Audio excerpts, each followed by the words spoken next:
बिस्मिल्लाहिर्रहमानिर्रहीम। अस्सलामुअलैकुम। Welcome to Sharmeen academy. कैसे हैं आप सब? उम्मीद है आप सब खैरियत से होंगे। हम कर रहे हैं Thomas calculus 12th edition, exercise number 12.2 के हमने लास्ट वीडियो में क्वेश्चन नंबर 1 to 8 सॉल्व किए थे। आज हमने इसके 9 to 12 क्वेश्चंस को पहले डिस्कस करना है, फिर फर्दर डिस्कस करेंगे। क्वेश्चन 9 से 12 में हमने क्या बताना है, कंपोनेंट फॉर्म बतानी है। ठीक है, क्वेश्चन आप अपनी बुक पे देख सकते हैं। उन्होंने लिखा है कि हमने 9 से 12 क्वेश्चंस में उसकी कंपोनेंट फॉर्म बतानी है। ठीक है, कंपोनेंट फॉर्म का फॉर्मूला मैंने यहाँ लिख दिया है। P1 और P2 वेक्टर से हम इसको डिनोट करते हैं, x2 - x1, y2 - y1 और z2 - z1। क्वेश्चन नंबर 9 हम देखते हैं कि उसमें क्या है हमारे पास। क्वेश्चन नंबर 9 में हमें क्या कहा गया है, the vector PQ where P हमें दिया गया है और Q दिया गया है। सिंपल हमने इसकी कंपोनेंट फॉर्म बतानी है। कंपोनेंट फॉर्म का फॉर्मूला मैंने आपको बताया, x2 - x1, y2 - y1 और z2 - z1।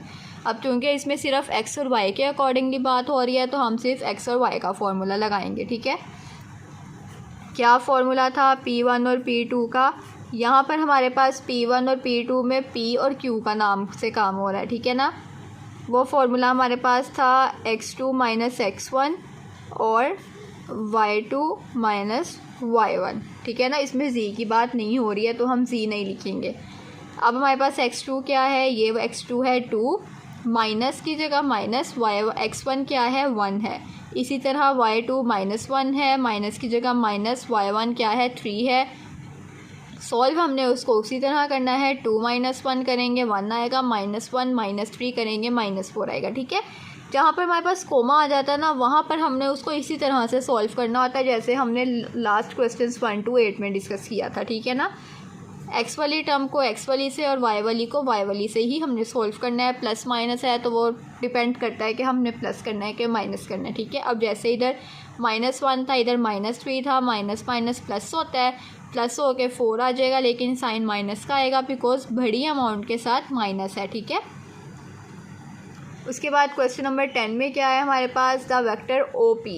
अब हमारे पास वेक्टर OP का काम है, where O is the origin. O हमारे पास ओरिजिन है और P हमारे पास मिड पॉइंट है ऑफ सेगमेंट RS। ठीक है ना, वेयर R इक्वल है इस वेक्टर के और S इक्वल है इस वेक्टर के। अब समझने वाली बात है, फिर से स्टेटमेंट को देख लें।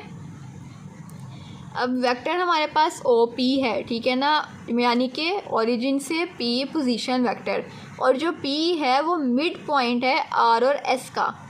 ठीक है ना, मिड पॉइंट का फॉर्मूला मैंने आपको डेफिनेशंस में बताया था एक्सरसाइज को स्टार्ट करने से पहले। अब R भी उन्होंने हमें दिया हुआ है, S भी दिया हुआ है। सिंपल हम फॉर्मूला लगाएंगे और क्वेश्चन को सॉल्व करेंगे। ठीक है, OP हमने फाइंड करना है, जिसमें से जो P है वो मिड पॉइंट है RS का, तो मिड पॉइंट फाइंड करेंगे तो जाहिर सी बात है हमारा क्वेश्चन सॉल्व हो जाएगा। मिड पॉइंट का फॉर्मूला लिखा है x1 + x2/2 y1 + y2/2। ठीक है, अब इसको आप कह लो, ये आपके पास x1 है, ये आपके पास y1 है, ये आपके पास x2 है, ये आपके पास y2 है। ये आपके पास मिड पॉइंट का फॉर्मूला है। ठीक है ना, x1 में x1 पुट करो 2, x2 में x2 पुट करो -4, प्लस यहाँ लिखा रहने देना है क्योंकि ये जो प्लस है ये फॉर्मूले का प्लस है। ठीक है ना, इसको आप ख़त्म नहीं कर सकते हो। y1 में क्या है आपके पास -1 है, y2 में क्या है 3 है। ठीक है, over 2 as it is, 2 + -4, 2 - 4/2 minus plus -1 + 3/2। अब इसके साथ प्लस है, इसके साथ माइनस है, प्लस माइनस -2 आएगा over 2, plus minus plus minus plus minus होता है, इनको माइनस करेंगे 2 आ जाएगा ओवर 2।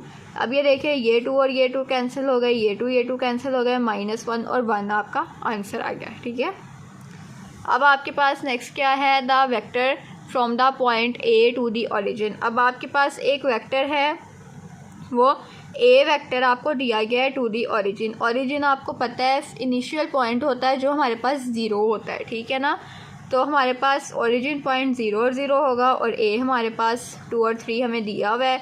जब हमने इसका कंपोनेंट फॉर्म हमने इसकी बतानी है तो उसमें फॉर्मूला पुट करेंगे x2 - x1 का और y2 - y1 का, तो हमारा आंसर आ जाएगा 0 - 2 - 2, 0 - 3 - 3 आर ओरिजिन्स। ठीक है ना, इसी तरह 12th वाले में क्या है, द सम है A B and C D. अब हमने इसमें सम बताना है। सम का मतलब प्लस करना है ए बी को और सी डी को। अब ए पॉइंट भी दिया हुआ है, बी भी दिया हुआ है, सी भी दिया हुआ है और डी भी दिया हुआ है। पहले ए बी फाइंड करना है। ए बी का कंपोनेंट फॉर्म निकाल लें। ए बी को सॉल्व करें। 2 -1 आएगा और 0 -1 है, फॉर्मूले का माइनस लगाएंगे प्लस हो जाएगा, ठीक है। 2 - 1 1 और 0 + 1 1। अब इसको मैंने इस तरह क्यों नहीं सॉल्व किया कि 2 और 0 -1 और 1, क्योंकि ये अभी हमने इसकी कंपोनेंट फॉर्म नहीं निकाली है, ठीक है ना। इसको हमने जो कंडीशन हमें दी गई है उसके अकॉर्डिंगली सॉल्व करना है। तो हम अभी सिर्फ इसको वेक्टर फॉर्म में निकाल रहे हैं। उसके बाद सी और डी भी हम इसी तरह से निकाल लेंगे। सी और डी में सबसे पहले डी आएगा, x2 -2 है और x1 -1 है, जो माइनस फार्मूले का भी होगा वो प्लस हो जाएगा। और 2 और -3 किसके इक्वल आएगा, -2 में +2 करेंगे -2 + 1 -1 और 2 -1 -1।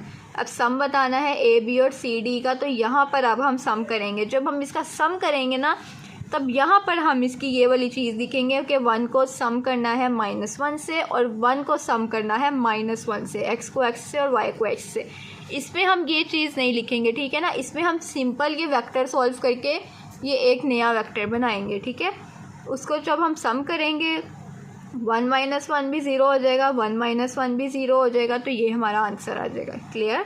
सो इस वीडियो में हमने क्वेश्चंस 9 to 12 को डिस्कस किया है। नेक्स्ट वीडियो में हम इसके बाकी क्वेश्चंस को डिस्कस करेंगे।